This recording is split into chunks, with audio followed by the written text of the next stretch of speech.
यार वडेरा बंदा वे ते कम बड़ा करदा वे इहनूं जा के पुछां ये लाद कोई नहीं आ।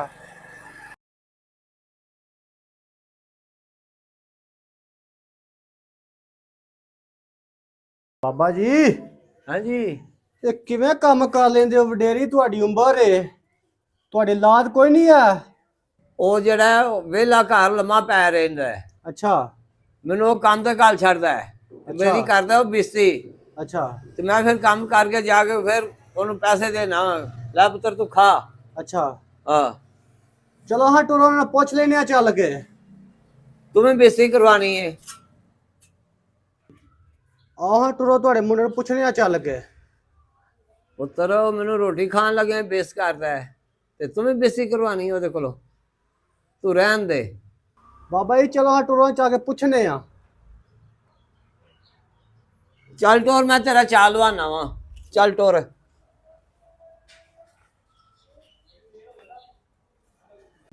ਆ ਟੋਰ, ਵੇਖ ਆਪਣੀਆਂ ਅੱਖਾਂ ਨਾਲ। चलो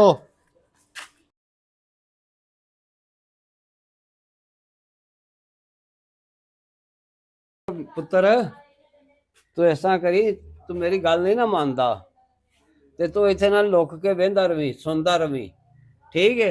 जी ठीक है। ਫਿਰ ਜੇ ਤੇਰਾ ਦਿਲ ਮੰਨਿਆ ਜਾਏਗਾ ਆ ਜੀ, ਨਹੀਂ ਤੇ ਇੱਥੋਂ ਵਾਪਸ ਟੁਰ ਜਾਈ। जी ठीक है। ਆਹ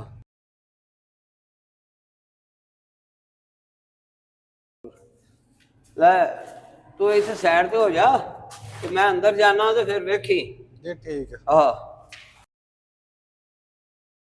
आ गया मैं। ਆ ਗਿਆ ਵਾਂ। ले आज मेरा हाथ पैसे दे। ਜਮੇਰਾਤ ਦੇ ਪੈਸੇ ਆਈ ਨਹੀਂ ਲੱਭੇ। क्यों? ਠੇਕੇਦਾਰ ਆਖਿਆ ਸਵੇਰੇ ਲੈ ਲਵਿਓ। वो तेरा दिमाग खराब है, ठेकेदार आके सवेरे ले लियो। मैं तो शाम ਨੂੰ ਸਹੁਰੇ ਜਾਣਾ ਸੀ। ਚੱਲ ਸਵੇਰੇ ਲਗਾ ਜਾਈਦੇ, ਹੁਣ ਕੀ ਇਹ ਰਾਤ ਚ ਕੀ ਹੋ ਚੱਲਿਆ ਈ? और मैं शाम ਨੂੰ ਸਹੁਰੇ ਜਾਣਾ, ਪੈਸੇ ਲਿਆ। ਬੀਬੀ ਕਿੱਥੇ? ਮੈਨੂੰ ਭੁੱਖ ਲੱਗੀ ਹੈ, ਰੋਟੀ ਤੇ ਦੇਵੇ ਮੈਨੂੰ। ਬੀਬੀ ਕੋ ਨਹੀਂ ਘਰ, ਉਹ ਬਾਜ਼ਾਰ ਗਈ ਹੈ, ਅੱਜ ਉਹਨੇ ਪੇਕੇ ਜਾਣਾ ਹੈ, ਕੁਛ ਐਵਾਂ ਸ਼ੂਵਾਂ ਲੈਣ ਗਈ ਹੈ ਮਾਂ ਪਿਓ ਵਾਸਤੇ, ਭੈਣਾਂ ਭਰਾਵਾਂ ਵਾਸਤੇ। ਅਗਾ ਉਹ ਜੁਮੇਰਾਤ ਦੇ ਪੈਸੇ ਲਿਆ ਚੱਲ ਕੇ। ਉਹ ਤਾਂ ਮੂੰਹ ਚੁੱਕ ਕੇ ਤਾਂ ਘਰ ਨਾ ਸੈ, ਤੈਨੂੰ ਨਹੀਂ ਪਤਾ ਖਰਚਾ ਕਰਨਾ ਹੁੰਦਾ ਹੈ। ਉਹ ਠੇਕੇਦਾਰ ਟੁਰ ਗਿਆ ਘਰ ਹੁਣ ਤੇ। ਔਰ ਮੈਨੂੰ ਨਹੀਂ ਪਤਾ ਗਾ, ਹੁਣ ਜਾਂ ਪੈਸੇ ਲੈ ਕੇ ਉਹਦੇ ਘਰ ਲਗਾ ਜਾ ਤੇ ਆ ਕੇ ਆਪਣਾ ਗੁਆਂਢੀ ਰੋਟੀ ਦਾ ਕਰ ਲਵੀਂ। ਮੈਂ ਟੁਰ ਜਾ ਨਹੀਂ ਅੱਜ।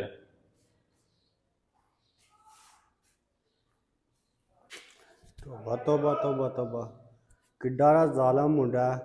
बाबा सही आंदा सी।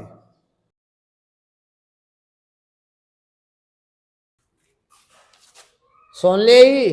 तोबा तोबा तोबा तोबा। ਆ ਟੁਰ ਪੁੱਛ ਲੈ ਮੇਰੇ ਮੁੰਡੇ ਕੋਲੋਂ। ਆ ਟੁਰ। तोबा तोबा तोबा मैं नहीं बिस्ती करांदा बाबा, ये तुहाडा ही हौसला वे।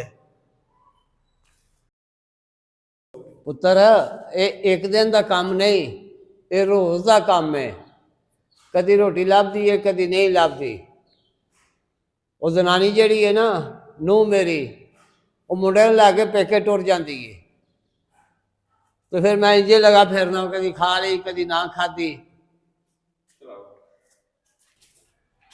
ਪੁੱਤਰ ਮੈਂ ਤੈਨੂੰ ਇੱਕ ਨਸੀਹਤ ਕਰਨਾ ਵਾ। जी जी। ਆਪਣੀ ਔਲਾਦ ਨੂੰ ਨਾ ਪੈਸਾ ਦੇਣਾ ਹੈ, ਨਾ ਕੋਈ ਜ਼ਿਆਦਾਤ ਦੇਣੀ ਹੈ ਆਪਣੇ ਜਿਉਂਦਿਆਂ ਜਿਹਾ, नहीं तो बड़ा जलील होगा। मेरी यही दुआ है, सारियां के अपील भी है, अपनी औलाद को ना कोई ज्यादा दो ना पैसा दो, सारा कंट्रोल अपने हाथ च रखो, नहीं तो मेरे वाला हाल होना जे धक्के बजने जे। आ टुर चलिए।